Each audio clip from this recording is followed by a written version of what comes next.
Good afternoon, everybody. Sorry for the technical difficulties. We're starting a little bit late, but here we are. Let's get going. What a good-looking crowd. A lot of people here. This is fantastic. I always start out thanking everybody for the treat table. Thank you for bringing treats. Thank you for eating treats. Bring about a little bit more than you eat. That's a good rule of thumb, I think. And remember that somehow, like the loaves and fishes, the treat table replenishes itself about halfway through class often.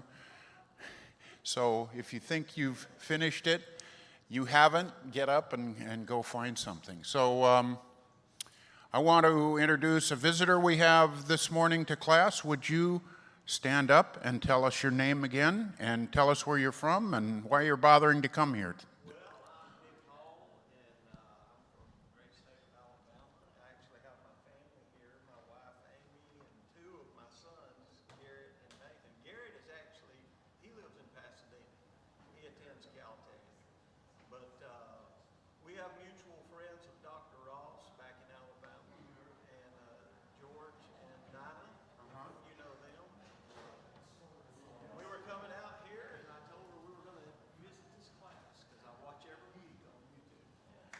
Great. Well, welcome.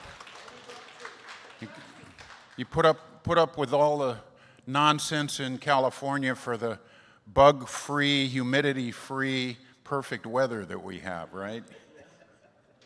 Well, enjoy yourself. Welcome. Okay, so we've got Dr. Ross with us this morning. Yes, say hi. And for 2 more weeks after that. And we're going to have Robert Cavolo on April 26th, and I think he's going to teach on Soren Kierkegaard. How many of you guys know who Soren Kierkegaard was? Danish theologian. So you better come and learn some more, because he's a really good teacher. Let's see. Oh, I got to tell you something about myself, something you didn't know. I come from a family of failed magicians. I have 2 half-sisters.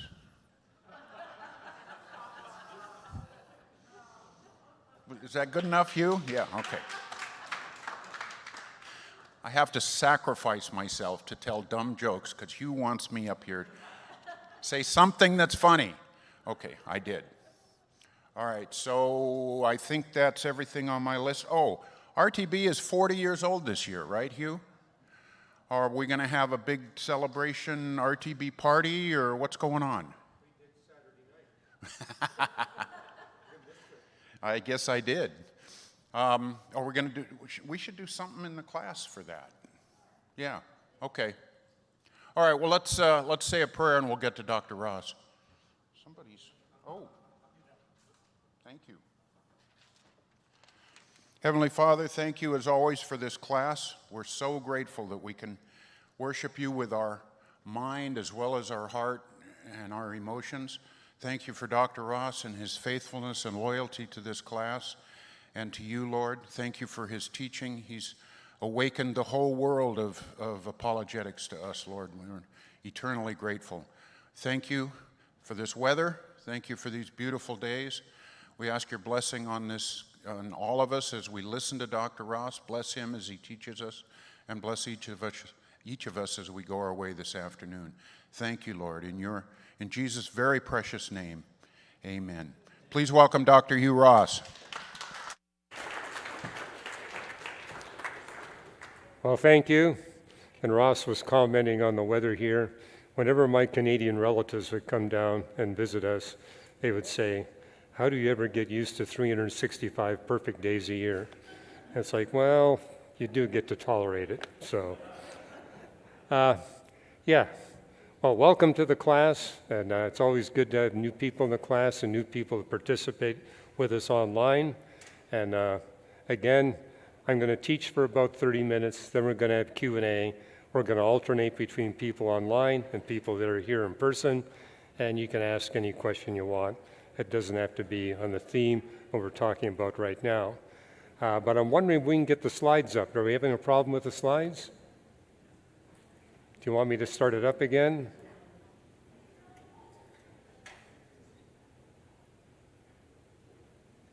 Okay, give the tech people a minute. The series we're going through is on the theology and science of the first 4 chapters of the Bible, Genesis 1 through 4. And we're now into Genesis chapter 2, and it looks like we're going to get the slides up. Let's see. There we go. Fantastic. Okay. Well, just to do a quick review, what we're going to be seeing in Genesis chapter 2, last week we looked at the first proof in Genesis chapter 2 that the creation days are consecutive long periods of time. And we're going to look at a second proof in today's class. But just to quickly review, what you notice is in the first 4 verses of Genesis chapter 2 that the phrase "there was evening and there was morning" is missing. It's not there. And the reason it's missing, we're still in God's 7th day. We know that because of what we see in Psalm 95, John 5, and Hebrews 4. What we see in Psalm 95 is this passage: "They have not known my ways, so I declared on oath in my anger, they shall not enter my rest," referring to the rebellious Jews, his rest being the 7th day.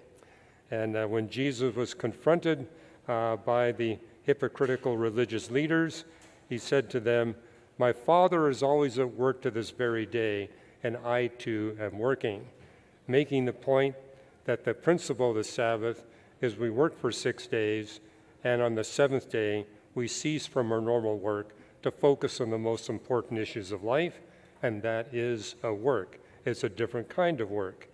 And we see in Hebrews chapter 4, on the 7th day God rested from all his work of creating. It still remains that some of us will enter that rest. So the 7th day is ongoing. And if you want a thorough description of this, read all of Hebrews 4, verses 1 through 11. And I told the story last week of how when I read this at age 17, it answered for me, excuse me, an enigma that had bothered me since I was 10 and a half. And that's the fact that when you look at evolutionary biology, we notice that we see in the fossil record new phyla, new classes, new orders and families appearing frequently throughout the record of time before humans, but none of that happens after humans. For 6 days, God creates.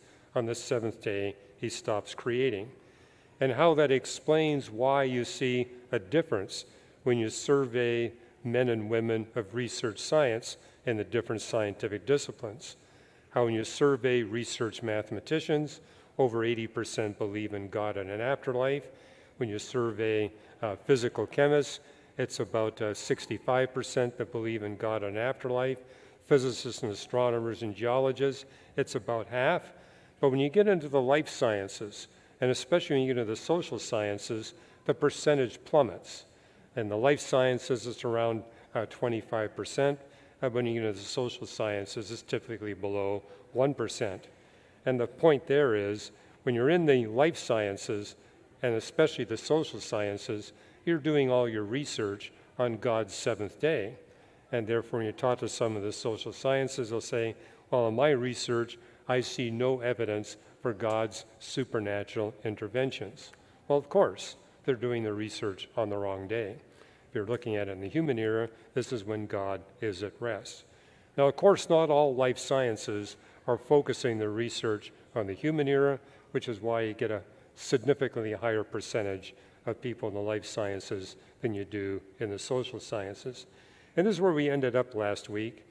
If God supernaturally intervened so much in preparing earth and its life for humans, this is what you see in Genesis chapter 1, then how much more must he care and supernaturally intervene in the life of every human being? So, for example, there's 2 Old Testament texts that tell us that God knows the name of every star. Well, these stars are just huge balls of hydrogen and helium gas. And it's like, hey, if God knows the names of all these big balls of hydrogen and helium gas, do you think he knows your name, since you're much more complex than just a big ball of hydrogen and helium gas? And that God can literally name 5 trillion stars after every human being.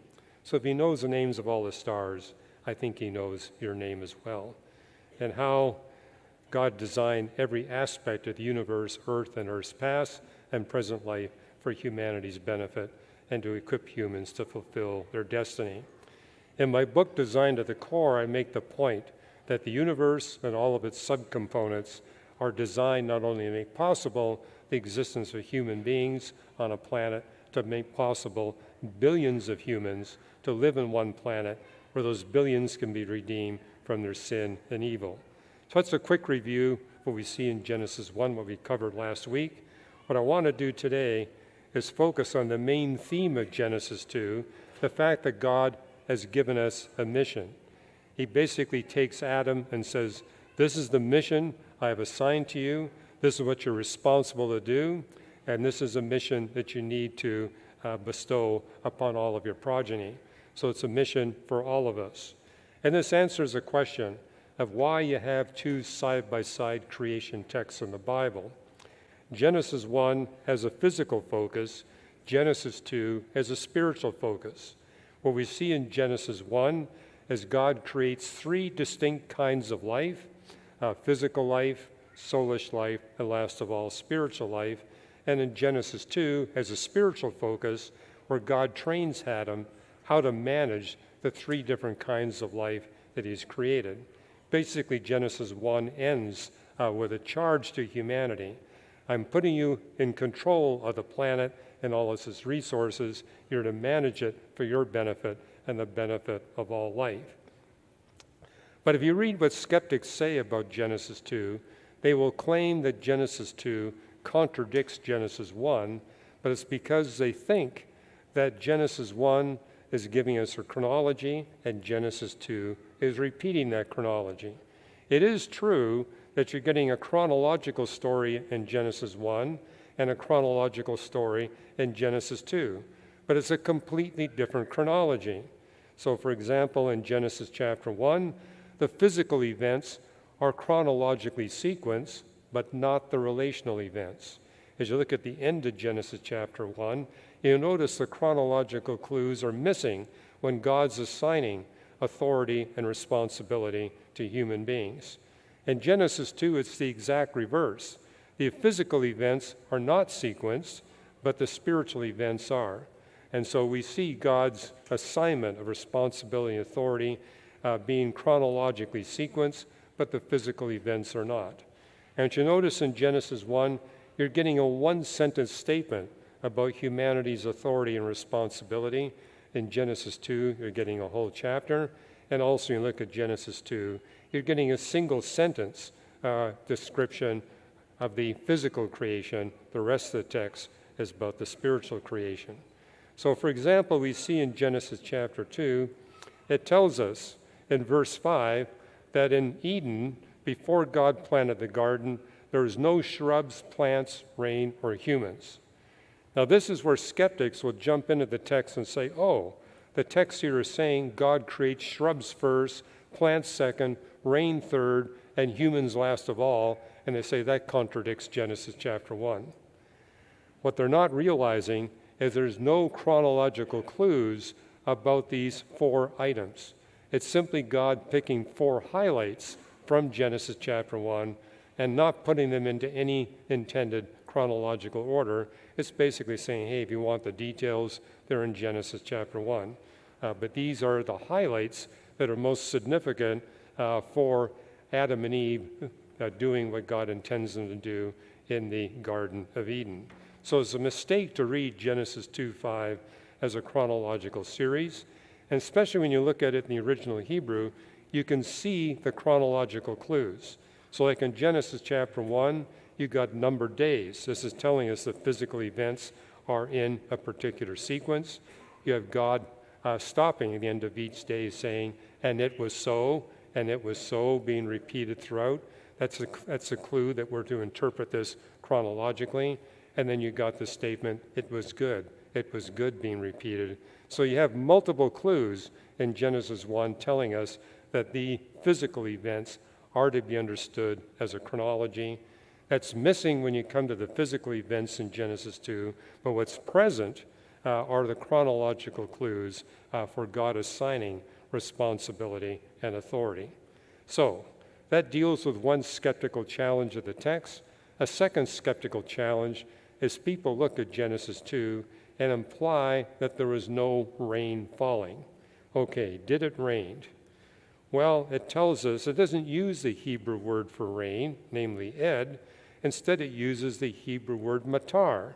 And so it talks about how a mist or a fog came over the Garden of Eden, uses the word matar, not the word rain, but this is what led people to conclude there was no rain until Noah's flood. There was no rainbows until Noah's flood. Well, I mean, often here in California, we'll get days where, in fact, this morning, we got up really early, there was a fog, okay? Now, I grew up in coastal British Columbia. We get really thick fogs there. And you know what a thick fog is? It's little tiny drops of liquid water in the atmosphere close to the ground. And when the sun begins to burn through the fog, what do? You get a rainbow. You don't need big drops of rain to get a rainbow. Any size drop of rain will give you a rainbow. So there were rainbows in the Garden of Eden. There were rainbows on creation day 2 when God set up the water cycle. So the idea that there was no rain until Noah's flood is biblically incorrect. Ed just means big drops of water falling in the sky. Matar means tiny drops of liquid water in the sky. In fact, I often joke that when I grew up in coastal British Columbia, we referred to our rainstorms as a mist if the raindrops were smaller than 3/16 of an inch in diameter. If they're bigger than that, we call it a rain. And so if you're living, say, in the Persian Gulf area, again, you typically are getting tiny drops of water, not big drops of water. Okay, let me deal with another challenge. This is not coming from atheist skeptics. It's coming from Christian believers who look at Adam and Eve and say, isn't that evidence that God creates with the appearance of age? And this is basically the young earth creationist camp who say, well, if God created Adam and Eve with the appearance of age, couldn't he create galaxies and stars with the appearance of age? But I would argue, based on Hebrews chapter 6, God never creates anything with the appearance of age, because it tells us in Hebrews 6, it's impossible for God to lie or deceive. Why would he create something with a false appearance of age? But here's the problem with Adam and Eve. If you look at their body size, whether they're 5 feet tall or 6 feet tall, the problem is you're looking at their height and using that as an indicator of age. But here's the fallacy. Neither Adam nor Eve came from the womb of a woman. Therefore, their body size when God created them would be no indicator of age. God, in creating Adam from the dust of the earth, could make him as big as he wants instantly. So his body size would not be an indicator of age. And you say, well, why did God make Adam full-sized right away? It's the problem of the chicken or the egg. If we're talking about an advanced animal, the chickens come first, because the little chick coming out of the egg can't take care of itself. Likewise, a human newborn coming out of the womb of a woman can't take care of itself. It needs an adult to take care of itself. And so Adam and Eve are examples. The chicken comes first. So if anybody ever asks you what comes first, the chickens or the eggs, well, if it's a microbe, the eggs can come first. But if it's a big animal, the chickens do indeed come first. But I think God had a reason for creating Adam and Eve full size rather than having them, say, the size of a toddler. When a baby comes out of its mother's womb, its brain size is about 1/3 that of a full-grown adult, which means it's going to take that baby a little longer to become completely language fluent. And as you look at Genesis chapter 2, you notice we have God speaking to Adam relatively quickly after he is created. Well, if he has a full-size brain, he's going to acquire language far more rapidly than a baby will. I mean, I notice with my sons, they were able to speak in complete paragraphs by the time they're 18 months of age. mainly because I'm married to a woman that's quite verbal, and because she's very verbal, they were able to pick up language capability quite quickly. So Adam and Eve learned and spoke faster because God created them with full-sized brains.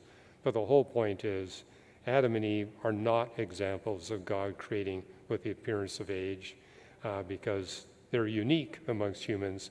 They did not come from the womb of a woman. Well, where is the Garden of Eden? You don't get a very good clue from verse 8. It says the Garden of Eden is in the east. Well, where is the east? From our perspective, New York is the east, right? And if you're living, say, in Europe, then Cairo would be the east. But we do get a clue about Eden's location because it tells us explicitly in the text it's a location where 4 rivers come close together. And it names the rivers, the Tigris and the Euphrates, the Pishon and the Gihon. And it tells us that the Tigris and Euphrates come from the region of Asher. That would be Mesopotamia. So it tells us in the text that they flow through Mesopotamia. It tells us that the Pishon flows out of the mountains of Havilah, where there is gold, and Gihon flows out of the mountains of Cush. Well, you can look at biblical texts from the rest of the Old Testament where we do a search for Havilah and Cush, and these are locations you'll find. Asher, indeed, is Mesopotamia. That's easy to identify. Havilah are the mountains in central western Arabia. And during the last ice age, those mountains had big glaciers and snowfields upon them. And likewise, there's mountains in southwestern Arabia. And again, during the previous ice age, there was snow and glaciers on top of those mountains. And so whereas today, only the Tigris and Euphrates are flowing because they're flowing from the glaciers and snowfields in the mountains of Ararat. And so those rivers are flowing today. The Gihon and the Pishon are now dry riverbeds. There's no longer any ice and snow on the mountains of Havilah. There's no ice and snow on the mountains of Cush. And so both rivers today are dry riverbeds. But Genesis 2 tells us that all 4 rivers were flowing. So right away that tells us the Garden of Eden event must be an Ice Age event, because only during an Ice Age would all 4 rivers be flowing. Now, what I'm showing you here is a satellite image of Arabia. You can go on the NASA website and you can see a much higher resolution image, and you can actually detect the dry riverbeds of the Gihon and the Pishon rivers. It tells us in Genesis 2 that the Pishon winds its way through the mountains of Havilah and also comes out of the mountains of Cush. And so this is the traditional location of the Garden of Eden. I argue that that is incorrect because the 4 rivers don't come close together in that location. Actually, what we notice is that the Garden of Eden is in this location. This is the one location where the 4 rivers come close together. And so that means, again, that the Garden of Eden event must be an Ice Age event, because only during an Ice Age event would you have most of the Persian Gulf as dry land. In fact, there are times during the previous Ice Age when 95% of the Persian Gulf was dry land. And what I show here in this particular image, kind of a blow-up of the Persian Gulf, the 4 arrows show you the entry points of the Tigris and the Euphrates. The Tigris is the topmost one. One just below that is where the Euphrates comes into the Persian Gulf. The Pishon would be the bottom left arrow, and then the Gihon would be the entry point of the bottom right is the entry point of the Gihon River. And those 4 do indeed come together in the location you see there, the Garden of Eden. So that location today is a little more than 200 feet below sea level, but during the last ice age, it would be above sea level. Now, this also answers the question. It tells us in Genesis chapter 2 that Adam and Eve were wandering around the Garden of Eden without clothes, and apparently were quite comfortable wandering around in the Garden of Eden. You say, well, during an ice age, aren't the global mean temperatures much lower? Indeed, they are.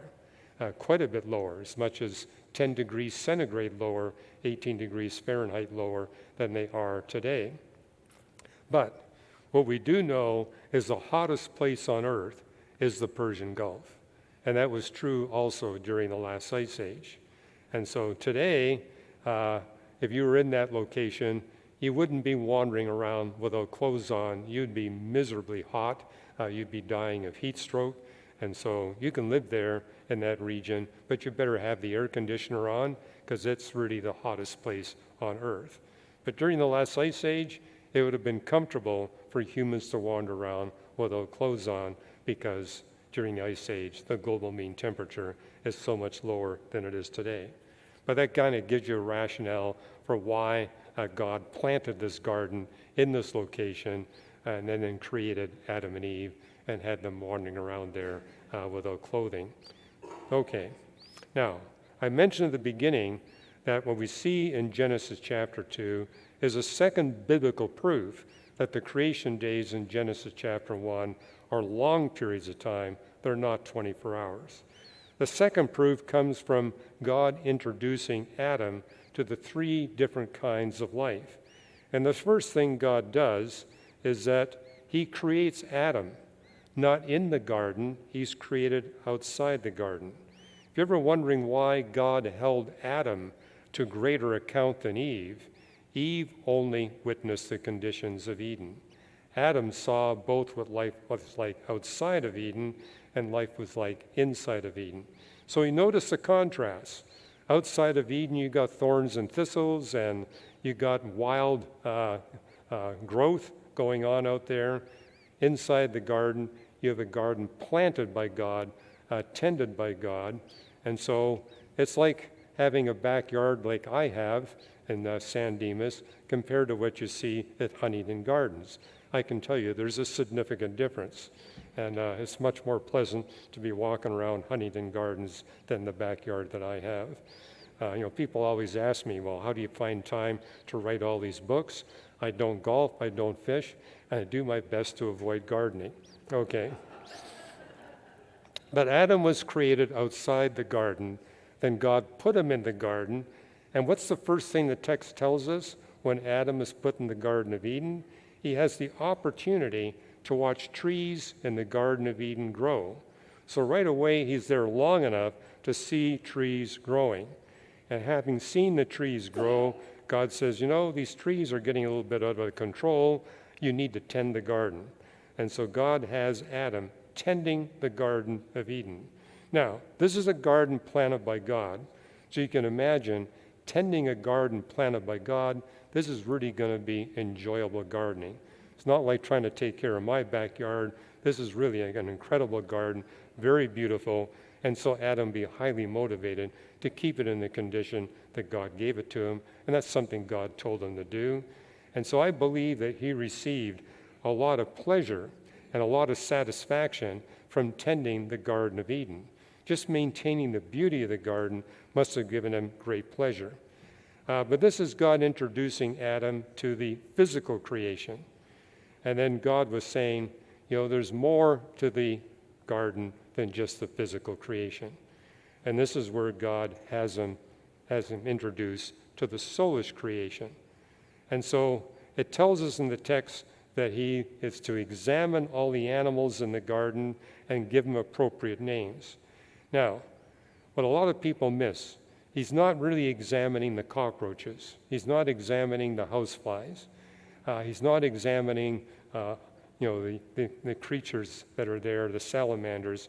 He's focusing on the soulish animals, the nephesh animals, the animals that God designed to relate to as human beings. This Hebrew word nephesh refers to any animal that we can tame to relate to us or to do our bidding. It would include all the birds and mammals. Every bird and mammal species is capable of being tamed by us human beings. These are animals that desire to relate to us, form a relationship with us. There are a few reptilian species that are in that category, where they can form an emotional bond with human beings and be tamed by human beings, but they're really only a few. And what we notice when you look at the book of Job, the oldest book in the Bible, it tells us that God designed these soulish animals, each in a different way, to relate to you in a distinct way. So you probably observed this. Your cat relates to you in a different way than your dog does. Your parrot will relate to you in a different way than the cat or the dog does. God has designed each of these animals to relate to us humans in a distinct way. And this is what the text means when God told Adam, I want you to carefully examine all these nephesh animals and give them an appropriate name. And so I believe Adam was basically naming all these creatures, giving him a distinct name for how God designed them to relate to him as a human being, how they were designed to serve and please him in different distinct manners. And yeah, some predominantly serve, like the farm animals. Other animals, like the carnivores, predominantly please us in the relationships with us. So we did this. And the whole point here is it takes time for Adam to watch the trees grow. It takes time for Adam to realize there's got to be more to life than gardening. And then it takes time for Adam to realize all of these creatures are designed to relate to me in a distinct way, but there's not a single one of them that can relate to me in a way that really is fulfilling. And so we have Adam receiving pleasure, receiving service, and much fulfillment from each of these nephesh. Nevertheless, he came to a point where he realized something was missing. God looked down on him and realized this guy is lonely. Now, you're probably aware there's a difference between men and women. It takes men a little longer to feel lonely than women do. But I would argue this is one proof that these creation days can't be 24-hour periods, because any of you tried to relate to a man, it takes them much longer than 24 hours to recognize that he is lonely or that he is alone. It can't happen at the end, a few minutes at the end of a 24-hour day. So God observes that he's alone. And then what does God do? He puts Adam to sleep, gives him some kind of anesthesia, and then under sleep, he takes something from his side. Now, a lot of the older English translations will say that God removed a rib from Adam's side, but what the original Hebrew word tells us, he removed some tissue from Adam's side. Doesn't tell us how much tissue he removed. And therefore, I think an appropriate translation there is that God took a biopsy from Adam's side. So it could be a single cell, it could be a bunch of cells, it could be even a part of Adam's rib, but something was taken from his side. So either a very tiny or a small biopsy, and God used that in his construction project of putting the body of Eve together. And so he creates Eve, and then Adam gets to wake up from his anesthesia, and then when he sees, he realizes of all creatures, only Eve could fulfill Adam physically, soulishly, and spiritually. And to me, the most significant here is that when Adam sees Eve, the word you see coming out of his mouth in the original Hebrew is the word hapa'am. It's used about 20 times in the Old Testament. Almost always it's translated at long last. So again, the several Hebrew scholars, most notably Gleason Archer, have argued, based on Genesis 2 alone, the creation days of Genesis 1 must be long periods of time, because look how much time transpires between God creating Adam and God creating Eve. When I talked to Gleason when he was alive, I said, well, how much time do you think transpired between God creating Adam and God creating Eve? He says, I believe it's at least a year. It has to be at least several months, because it takes a few months to watch trees grow. It takes a few months to realize there's got to be more to life than gardening. It takes quite a while to name all these soulish animals and figure out what's an appropriate name to give to them. And then you got the phrase, at long last, coming out of Adam's mouth. Now, a lot of people debate about, how did God create Adam and Eve? Well, these are species of life that's physical, soulish, and spiritual. So I'd argue it tells us with respect to Adam, he made his body from the dust of the earth. He took a biopsy from Adam's side, which means he may have been re-engineering a DNA sample from Adam. I mean, men and women have very similar DNA. God could take the DNA out of Adam, re-engineer that DNA, and now he's got the DNA of a woman. And he could also create from an act transcendent to space and time. And again, you see this explicitly in the text. It says, after God had created the body of Adam, he breathed into him the breath of life.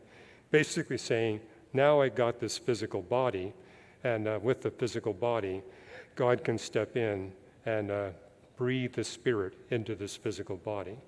But the whole point here, what you see in Genesis 1, only one species of life here on earth is body, soul, and spirit, namely anatomically modern humans. All other life forms are either purely physical or just physical and soulish. Humans alone are body, soul, and spirit. And what's interesting in Genesis chapter 2 is it uses the Hebrew word yatsar to talk about God creating Adam and Eve. What you see in Genesis chapter 1, it uses two words, the word bara to create, the word asa to manufacture. Interesting thing about the Hebrew word yatsar, it combines both the manufacture and the creation into one verb. And again, that's making the point. Some of the aspects of the creation of Adam and Eve are physical, some are soulish, some are spiritual. Well, I'm through my 30 minutes. Let me give you a preview of what we're going to talk about next week. We're going to finish Genesis chapter 2 and jump into chapter 3. But I think the most significant thing that's often missed about Genesis chapter 2 is that, Adam refers to Eve not as his helpmeet, but as his Ezer. So next week, we're actually going to get into what does this word Ezer mean, and it basically has everything to do with the mission that God is assigning to Adam and Eve. So I would argue, if you ever see an English translation that says helpmeet, that's not correct. Ezer has a much deeper meaning. So we're going to get into that and why that was crucial for the events we're going to see in Genesis chapter 3. Basically, God is forewarning Adam and Eve that they're being created to go into battle. And they say, what battle? And they said, you're soon going to find out. That's Genesis chapter 3. The battle begins in Genesis chapter 3, but God basically is saying to Adam, this creature I made for you is an Ezer. And he says, what do I need an Ezer for? He says, you're going to find out very quickly why you need this Ezer. So that's next week. Okay, let's begin with a question from our online audience. Before we get started with questions, Hugh, I want to say because we started late, we're going to run a little later than usual, if it's okay with you. That's fine. We're going to go to 1:40 our time, so that's 40 minutes from now if you're in a different time zone. And just like always, we'll take turns alternating between online questions and live in the audience questions. So if you're here in the audience, there's no line yet. There's one person in line, of course. Doug's here, so he's in line. Yes. Okay, so there's nobody heard behind that. Doug. If you want to ask a question, if you're here in person, please get behind the microphone because we record everything here and want people downloading the recording to be able to hear your question. Let's take an online question. So let's start with a question from JGGB9. Dr. Ross, can you comment on the zipper-like metal formation found inside ancient rock near St. Petersburg? I don't know what that's referring to. Do you? I don't know what that's referring to either. A zippered rock? Zipper-like metal formation. Zipper-like metal formation. So it sounds like it's some kind of crystal that can zipper together. Well, But let's you know ask JGB9 to give us a little more detail, and I'll re-ask the Yeah, question. I mean, if Okay. he can give me the paper where this is right, then I'll be happy to comment it, but I'm not going to comment on something I know nothing about. Okay, I'll ask another one from Tom Longo, one of our most reliable, loyal friends online. He's in Tennessee. He says, Dr. Ross, what is the significance or the meaning of Revelation 10:9 through 10:11, which has to do with the little scroll? Yeah. Well, if you were here in the class 40 years ago, we went through the book of Revelation. It took us 7 years and 9 months to get through that book, which is why people refer to that 7 years and 9 months as the Great Tribulation. Yeah, it talks about this little scroll. And kind of the principle we use in going through the book of Revelation is to recognize it's using symbols. It's using symbols in order to be able to condense the vast amount of prophetic literature you see in the Old Testament. And incidentally, that's why it took us 7 years and 9 months. I told the leaders of this church, if you want me to teach in the book of Revelation, we're going to have to cover over 1/3 of the Old Testament at the same time, because that's where all these symbols are defined. And so it talks about this little scroll. And so the scrolls come up all the time. There's a scroll where it actually lists all the names of the people that are going to be redeemed by God. So if you've given your life to Jesus Christ, your name gets written in that scroll, which means that you pass from this life to the next life, and you're going to be able to enjoy eternity with God and his followers. And you say, well, what about people who are not in that book? Well, they're all the ones that want nothing to do with God or his followers. And that's basically what God says. You've got a choice in these 80 or 90 years of spending here on earth. Who do you want to spend eternity with? So I would argue God never sends people to hell. People choose hell. They want nothing to do with God and his followers. He says, I got a special place for you. I've actually argued in Beyond the Cosmos, God actually optimizes conditions in the lake of fire, in hell, based on the decision that the individuals there have made.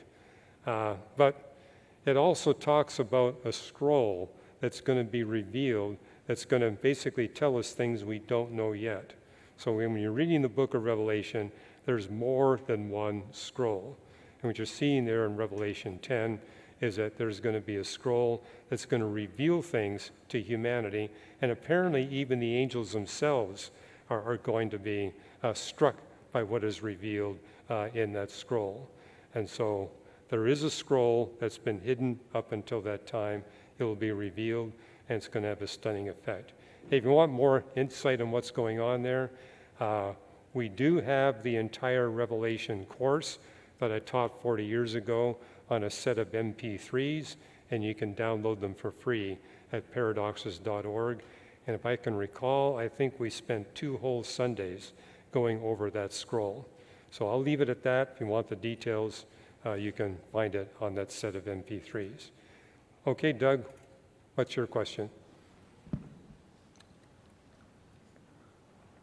I'm amazed how people can just ask you anything from the Bible, and you seem to know a lot about it. I guess that's what years of study does. I was listening to what you said. I'm thinking possibly, it's just possible that in the case of Adam and Eve, they were transformed from a hominid into a soulish, God-created image. Although the Bible does say they were created from the dust of the earth, right? But if he could do what he did with Eve, he could, like transform a hominid where, you don't have to just, I don't know. It's just a possibility. But my, my question is, if you're talking to a person who believes in evolution, I have an interesting question. I was wondering how they were, if you had to experience how they react to such questions. For example, if the blood vessels evolved before there was blood, why did they evolve if there was no such thing as blood? And if blood evolved before the heart evolved, what was it that kept it circulating around the body? The only reasonable answer to these questions is that God made the human body, but I'm wondering what they say. This is from Ray Comfort, by the way. He's a young earth creationist, but he has some great evangelical questions and things. Okay, good Thank you. question, Doug. Where you can find a full treatment on that is that we at Reasons to Believe did a full book debate with the scientists and theologians at BioLogos. That's an organization founded by Francis Collins.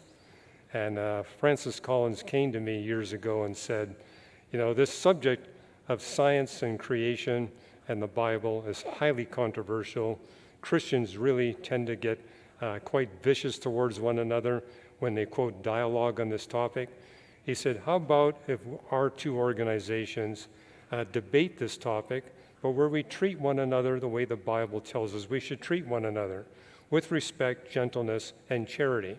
So I appreciated that Francis Collins came to me with that proposal, and we did indeed write a full-length book, chapter by chapter, where they laid out their position, we laid out our position.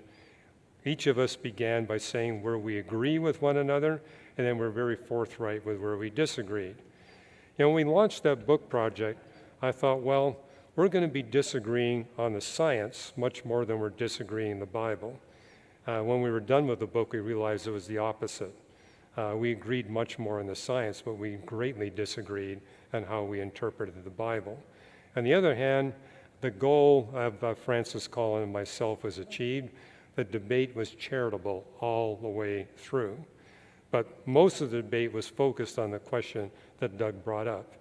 Are humans the product of special creation, or are we the product of some kind of natural evolution through common descent from an ancestor that preceded us? So the people of BioLogos held the view that modern humans and Neanderthals evolved from a common ancestor, and that all of us evolved from a common ancestor with the chimpanzees, whereas we took the position that all the bipedal primates were special creation acts by God, and that we are all indeed descended from Adam and Eve. Now, I also discovered that the people at BioLogos held different views on the origin of Adam and Eve. Some of them believed that God took a male and a female from a group of hominids and breathed supernaturally into them the breath of life and made a spiritual being. Others took the position, no, there was a large population of these hominids and that they all had some spiritual capability, but God took two from there. And some even denied the fact that it was two, saying it can't be two, it has to be thousands. So it was quite a broad spectrum of positions that are represented there at BioLogos, and it's fully represented in the Two Views book that we did with them. If you want to see that Two Views book, you can go to reasons.org and go under the store. You'll find the book that is there. I think what helped the book too, we felt, hey, in order to maintain the charity, let's involve Southern Baptist theologians basically to pose questions, because the publisher was concerned that we were going to, at such a high scientific level, that we're going to not be communicating to lay people. So they required that we have a Southern Baptist theologian moderate the dialogue, and they basically took the position of asking us questions. Please answer this question, but answer it in a way that a lay reader can understand what you're saying. And they did a good job of doing that. But what I've put in my latest book on this subject, Rescuing Inerrancy, and this is brand new. This was not, we didn't have this data at the time we were doing the Two Views book. There's now a consensus amongst physical anthropologists that all of these bipedal primate species that preceded anatomically modern humans had low population levels. So for example, research now tells us that the maximum population ever achieved by the Neanderthals was 15,000 individuals, and much more likely less than 8,000 individuals. Well, with that few individuals, you're not going to have any evolution going on. And that explains why Neanderthal remains that are nearly 400,000 years old look the same as remains that are 45,000 years old. With that few individuals, there's not going to be any evolutionary change occurring. And you get the same conclusions with respect to Homo erectus, the Australopithecines, the Denisovans. They all had really low population levels. So how did they discover that? Well, particularly with the Denisovans and the Neanderthals, they noticed that their DNA was extremely inbred, and that inbreeding can only be explained if their population levels were low and they were spread over a large, because that's the other thing we see. Not only did they have low populations, they were inhabiting a very large region of the Earth's surface, which means that your typical Neanderthal didn't know many other Neanderthals. The ones that lived thousands of miles away, they wouldn't have any contact with. And that would explain the extreme inbreeding signal that we see in the DNA samples. Okay, next question. Craig McMahon has a good question online. He says, in Genesis 11, the age at which each father has a son is given precisely, suggesting a short time span between Noah and Abraham. How does one interpret this so as to decouple the sum of those years to provide a longer time span? Yeah, really good question. And this really throws people who are reading the English translations of Genesis 5 and 11 genealogies. Because what you see in most English translations, when X had a child at so many different years, and people get the implication the text is talking about the direct offspring of that particular individual. But three words help.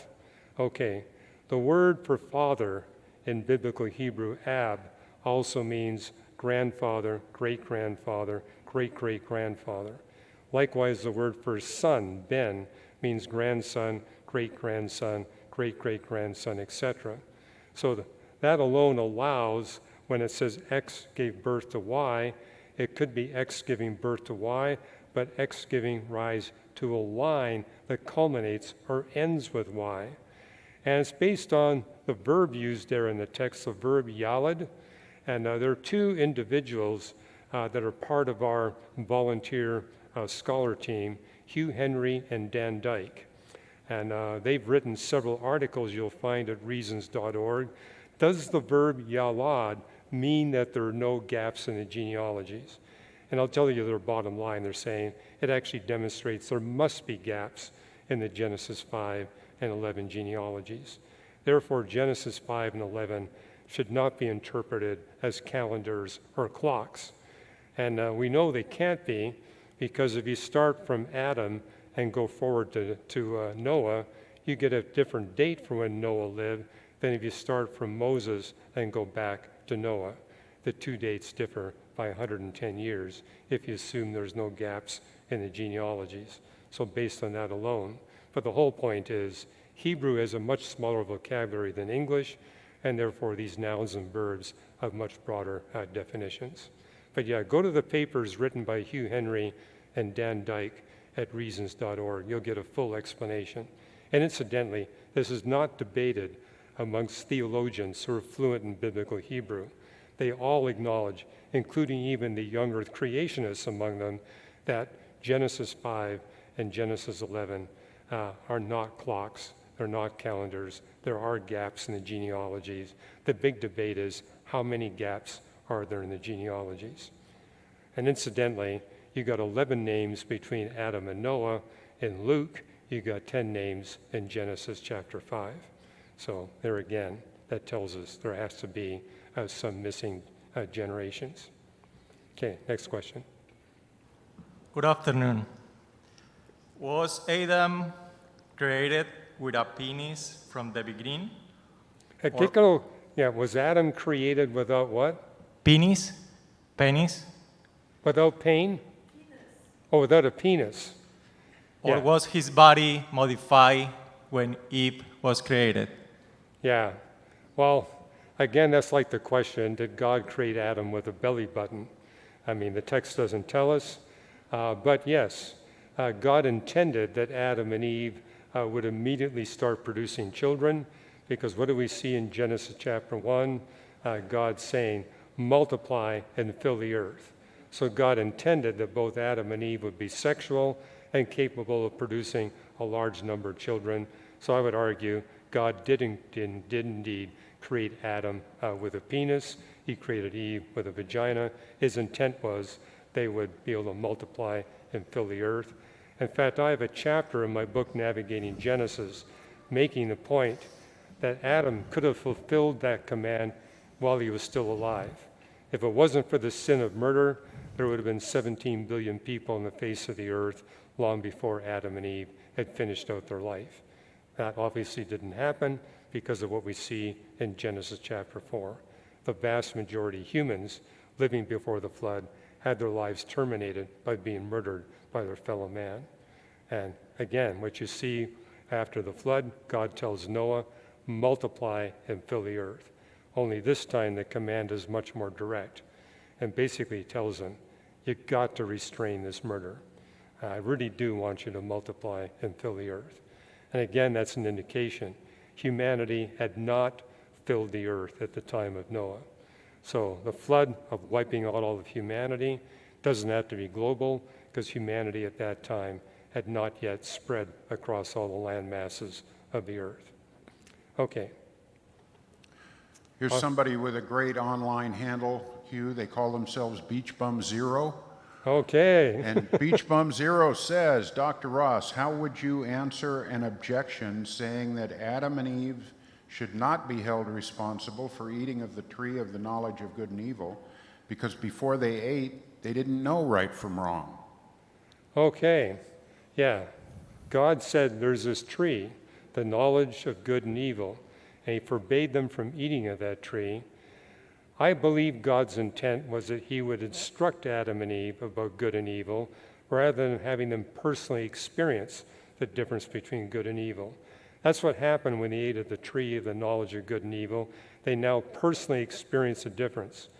God's intent all along was he would instruct them on the difference so they wouldn't have to personally experience it. I think all of us have been parents, can empathize with that. We much rather our children would listen to our instructions about good and evil rather than going out and personally experiencing for themselves the difference for good and evil because we know the damage that will bring into their life. Likewise, God understood the damage that would come if they ate from the tree of the knowledge of good and evil. Now, what we're going to do when we get into chapter 3 is answer the question, well, why did God put that tree there in the first place? Couldn't he just not have the tree there and basically instruct them on the difference for good and evil? We're also going to answer the question, God's all powerful. He could have kept Satan out of the garden. Why did he let him in the garden? I want you to think about those questions because those are the questions we're going to address when we get into Genesis chapter 3. In fact, when I get into Genesis chapter 3, I'm not going to do a lot of teaching. I'm going to be asking a lot of questions. Questions that come up as you look at this text, questions that skeptics bring up all the time when they look at Genesis chapter 3. Okay. I want to say one thing on that, Hugh. There's a train of thought in the Orthodox Church that says that the ban of Adam and Eve eating from the tree of knowledge of good and evil was not a permanent ban. They believe that after a while, God would have taught them, like you said, about good and evil, and he then would have allowed them to eat from it because they would have been able to handle it, and that's why it was there. Yeah, that's a major debate amongst Christians, and typically Protestant Christians argue that no, God never intended that they would eat of the tree because they interpret it as Adam and Eve personally experiencing the difference between good and evil, and that God's intent is they wouldn't have to go through that trauma, but they went ahead and did it anyway. And again, it kind of reminds me of having children, is that when you tell them, hey, you got my permission to do this, but you don't have my permission to do that. What do they typically do? They ignore the permission you give them, and they go against the things you say not to do. I don't think humanity has changed much over the millennia. Yes? Hi, I have a question about one of the verses you cited at the beginning. Hey, can you get a little closer to the mic? Thank Sorry, you. I have a question about one of the verses you cited at the beginning of your talk. It sounded like you were arguing that the seventh day of creation where God rested is still ongoing. And in John 5:17, I'm not sure which translation you used, but I looked at a few, and just naively taken alone, it sounds like Jesus is describing God, the Father, as still working, like in the current moment. So I'm curious how you understand that in light of your argument that the seventh day is still ongoing. And also, I imagine the Aramaic word translated as work there and the Hebrew word translated as work in Genesis may have subtly different meanings. So I'm curious if you could shed some light on what is meant by work in each of the two verses. Those are great questions. And I was concerned about that the first time I was looking at Genesis as well. What's going on here? What's going on in John chapter 5? But what gave me some illumination was reading through all the creation texts in the Bible cover to cover. I ignored everything else. I just said, I'm just going to pick out the stuff that deals with creation. And what I discovered is the multiple times it says that God began his works of redemption before he created anything at all. So right away it's making a distinction between God's redemptive work and his creation work. And kind of what I wrote in my book, Designed to the Core, everything that God creates is with the intent of redeeming humans from their sin and evil. That's the whole reason why God created. So I look at galaxies. The galaxies and galaxy clusters were created with that in mind. And so it's happening in Genesis 1. For 6 days, God creates. He doesn't do any redemption. During his creation work, there's no redemption going on. He creates for 6 days. On the seventh day, he stops creating, but now he takes up his work of redemption. And it tells us that God will create again, the new creation in Revelation 21 and 22. But he will not create. The eighth day will not begin until his work of redemption is finished. Romans 8:23, the moment the full number of humans that God intends to redeem from their sin and evil have been redeemed, that's when the physics of the universe will be completed. God will remove this universe from existence, replace it with a brand new creation with different laws of physics and different dimensions. And that's going to be the eighth day of creation. He'll create again, but only after his work of redemption is finished. But that leaves open the question, how many weeks does God have on his calendar? We don't know, but he's told us, hey, my followers, my human followers, they will be ruling over the new creation with me.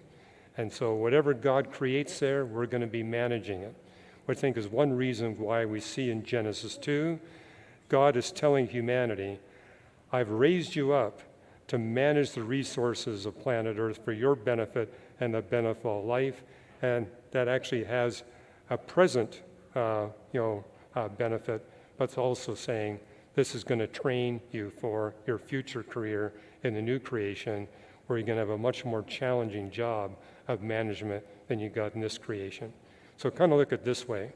In this creation, we're going through the undergraduate courses. In the new creation, there's going to be the graduate courses. And maybe get a postdoc after that, I don't know. So we don't know how many creation weeks God's got on his calendar. But yeah, that's the principle of the Sabbath. We work for 6 days, and then we stop our normal work, and then on the seventh day, we use that day to focus on the most important issues of life. Redemption is far more important than creation. But yeah, thanks for bringing that question up. Thank you, Hugh. Frank McMinnis asks, Dr. Ross, what would happen on Earth if a God-like event stopped the rotation of our planet for 1 second? Would not be pleasant. If God stopped the rotation of the planet for 1 second, we'd all be thrown off the surface of the planet into interplanetary space, where conditions would be quite unpleasant.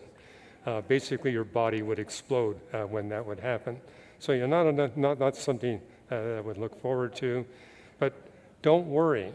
What it tells us in Scripture is God's not going to do anything to the laws of physics until he completes his work of redemption. So don't worry about God stopping the rotation of the earth. For that to happen, you've got to disturb the laws of physics. The Bible repeatedly tells us that just like God is immutable, the laws of physics are immutable. And that explains why the scientific revolution flowed out of Christianity, not out of Confucianism, not out of Hinduism or Buddhism. Because Christianity alone made the point The laws of physics are immutable. If they're immutable, it means we can trust our observations and experiments. And also unique to the Bible is its declaration of the scientific method. By the way, when I went to public school, I was taught the scientific method in grade 1, grade 2. We got it all 12 grades. None of my teachers told me where the scientific method came from. But at age 17, when I picked up a Bible, began to go through the creation text, I said, that's where the scientific method came from. And it's not just me saying that. There are theologians, especially the Scottish Academic Press, who's produced a 28-volume set documenting that the scientific method comes out of the biblical creation text and Reformation theology. So there's a reason why the scientific revolution flowed out of that time in human history when the Bible became available to the masses and not just to a select priesthood. Hi. When you say that redemption, from what you said, it sounds like you were saying that was a central part of creation. Yes. Maybe almost the preliminary requirement in creation. So when you say that, to me, that means that God created man with his expectation that they're going to sin. Otherwise, if not so, you wouldn't need that redemption. And so if he created man with the expectation of sin, you have Adam and Eve in the garden, and God tells them not to eat of the tree. Okay, that's immediately a test of their obedience. Now, on the other hand, you can look at this from the point of view that God was looking at this to create man for the purpose of love. That is his primary value. He wanted to create man to obtain all this expanded experience of love, and he could not obtain that experience unless he tested them, because they cannot really show love unless there's a real choice that they have to make. So the tree then becomes a real choice of whether they're going to obey God or not. Well, they failed the test, they didn't obey God, and therefore, and having failed God, okay, that was God's test to show whether they really loved him or not. And so that test has to exist. Otherwise, if there's no test, there's no way that man can show meaningful love to God. Okay, so anyway, I'm just building that backwards from this idea of that redemption was created as a preliminary standard, and so that's the first time I've heard that. Anyway, what do you think of all that? Well, you're basically getting into what we're going to talk about when we get into Genesis chapter 3. Yeah, God's primary act is one of redemption. So he began his works of redemption before he created anything. All you're correct. When God created, it was the knowledge that sin and evil would come. And it tells us that God created to expand the expression of his love. In order for love to have any real depth and strength, that means he has to create beings with strong free will. So he created both angels and humans with strong free will. And with that strong free will does come the risk that many of those beings will say, I really don't want to relate to you. And so God knew that by creating beings with strong free will, sin and evil were inevitable. But he created with that in mind. And so the laws of physics that we're subjected to are basically optimally designed to deal with sin and evil. And one thing you notice in Romans chapter 8, the moment that God's redemptive work is finished, so is the role of the laws of physics. And so we only need thermodynamics, gravity, electromagnetism, and the strong and weak nuclear force as long as God is in the process of redeeming angels and humans. And so the moment that's done, those laws of physics are replaced with new laws of physics. As Jesus said, in this world you'll have tribulation. In this world, you're going to have thermodynamics and gravity and electromagnetism. That immediately is going to bring tribulation into your life. But you only have to put up with it until God's work of redemption is finished. In the new creation, there's no thermodynamics. There's no gravity. There's no electromagnetism, nor is there the weak and strong nuclear force. They're not needed anymore because sin and evil are no longer a possibility. So one of the questions we're going to ask is, what did Adam and Eve lack in the garden before they sinned, which every follower of Jesus Christ today possesses? So what we're going to learn is, hey, we're subject to these laws of physics. We're experiencing tribulation throughout our whole of our life, but we're actually in a better spot than Adam and Eve were before they ate of the fruit. So that's what's coming when we get into Genesis chapter 3. And we're also going to see, notice that God had a different option for humans than he did for the angels. When the angels rebelled, there was no pathway of redemption for them. When humans rebelled, there was a pathway. The pathway was physical death. So God immediately took away access to the tree of life. And the text is clear. Adam and Eve had permission to eat of the tree of life. They never partook of that. Again, the analogy of children, right? You say, you got my permission to do this? They ignore it, and they go after something you tell them not to do. Apparently, Adam and Eve never partook of that tree of life, but because they didn't, that opened an option for God to use the tool of physical death to deliver us from the far worse consequence of spiritual death. So we're in a different category than the angels. And for that reason, we're being prepared for a career in the new creation that the angels cannot fulfill. Right now, we're lower than the angels. A time will come when we'll be above the angels. And hey, we all complain about physical death. It's inevitable, but it's actually a gift that God brought upon us. Every time I say that, I get blasted on my social media. What do you mean death is good? But I'm willing to take that blast. It basically happens to me nearly every day. So I kind of get used to it. Thank you, Hugh. James Vierdag asks, why did the serpent choose to trick Eve instead of Adam? Why did the serpent choose to trick Eve instead of Adam? Hey, come next week, we're going to talk about Ezer. And basically, Ezer talks about how God designed the man and the woman to work together as a team. And what happened with Satan, he knew that they worked together as a team. He was going to have a problem. What did he do? He waited until Adam and Eve were apart from one another. Divide and conquer. Divide and deceive. Incidentally, Satan is using the same strategy today. He divides us. I get to officiate marriages quite frequently. When I officiate a marriage, I tell the man and the woman, God is bringing you together as a team. But watch out for Satan. He's going to try to divide you. And when he divides you, he's going to be able to single you out and attack you one by one. You need to remain united as God intended in marriage and realize that God puts you together in marriage to have a mission. That's why I titled this thing in Genesis 2, The Mission, God's mission for humanity. It doesn't work if men try to do it all by themselves. It doesn't work if women try to do it all by themselves. They need to be a team. Hey, come next week. It's going to be fun. Thank you, Hugh. I think we have time for one more question.